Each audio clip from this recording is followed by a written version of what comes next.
شمالی کوریا پر روس کو ہتھیار بھیجنے کا الزام لگ گیا ہے۔ شمالی کوریا کا کہنا ہے کہ ہم نے روس کو کوئی ہتھیار یا گولہ بارود فروخت ہی نہیں کیا۔ اس کے علاوہ روسی صدر جو ہے ولادیمیر پوٹن، ان کا انکلینیشن جو ہے وہ ایران، شمالی کوریا، چائنا کی طرف بڑھ رہا ہے، جس کی وجہ سے امریکہ کافی پریشان ہے۔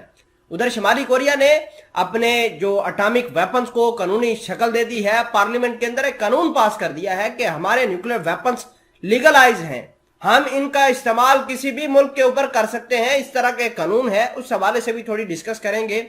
اس کے علاوہ شمالی کوریا کے جو ہیڈ آف دی اسٹیٹ ہیں کم یونگ اون، انہوں نے اعلان کیا ہے کہ اگر امریکہ اسی طرح کی انہونیاں کرتا رہے گا ان ممالک کے خلاف جنہوں نے کچھ کیا ہی نہیں، تو امریکہ کے خلاف سخت ترین ایکشن لیا جائے گا۔ اب یہ سخت ترین ایکشن کیسا ہو سکتا ہے، امریکہ کو کس طریقے سے نقصان پہنچایا جا سکتا ہے، اس حوالے سے تھوڑی سی چیزیں آپ کے سامنے رکھنی ہے۔ چھوٹی سی گزارش ہے کہ آپ ہمارا یوٹیوب چینل حسنات ٹی وی کو سبسکرائب کر کے پاس موجود گھنٹی کے نشان کو دبا لیں تاکہ لیٹسٹ نیوز آپ تک بر وقت پہنچتی رہے۔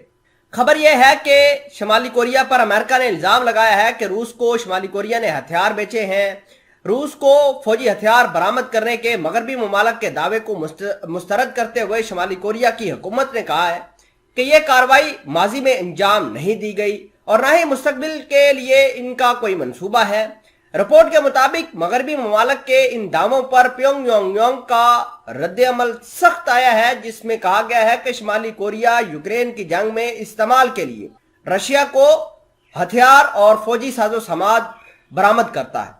شمالی کوریا کی سرکاری میڈیا کے مطابق اعلان کیا گیا ہے کہ روس کو ہتھیاروں یا گولہ بارود کی فروخت سے متعلق خبریں جھوٹ اور مغربی پروپیگنڈا ہے، اور امریکہ اسی طرح کی جو چیزیں ہیں وہ اکثر اوقات ان ممالک کے خلاف کرتا ہے جو اس کے مخالف ہے۔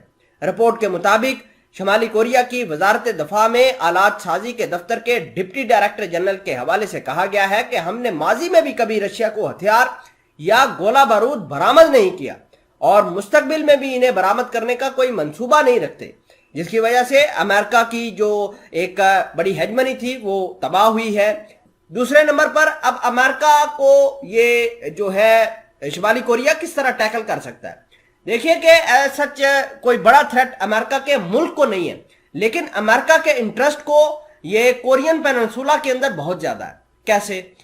شمالی کوریا کو ٹیکل کرنے کے لیے، چائنا کو ٹیکل کرنے کے لیے امریکہ نے تقریباً 3000 کے قریب جاپان کے پاس بھی اپنے فوجی تعینات کیے ہیں، 2500 3000 کے قریب جنوبی کوریا کے اندر بھی موجود ہے لوگ امریکہ کے، جو امریکہ کے انٹرسٹ کو پروٹیکٹ کرتے ہیں۔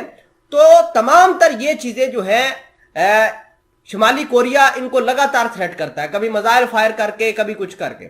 دوسرے نمبر پر رشیا کی جو انکلینیشن ہے چائنا اور شمالی کوریا ایران کی جانب، وہ بھی بڑھ گئی ہے۔ تو امریکہ اس حوالے سے کافی پریشان ہے۔ اب کوئی انسان یہ دعویٰ نہیں کر سکتا کہ واقعی شمالی کوریا نے ہتھیار نہیں دیے، بلکہ مغربی ممالک تو یہ کہہ رہے ہیں کہ ہتھیاروں کے پروف ہمارے پاس موجود ہیں۔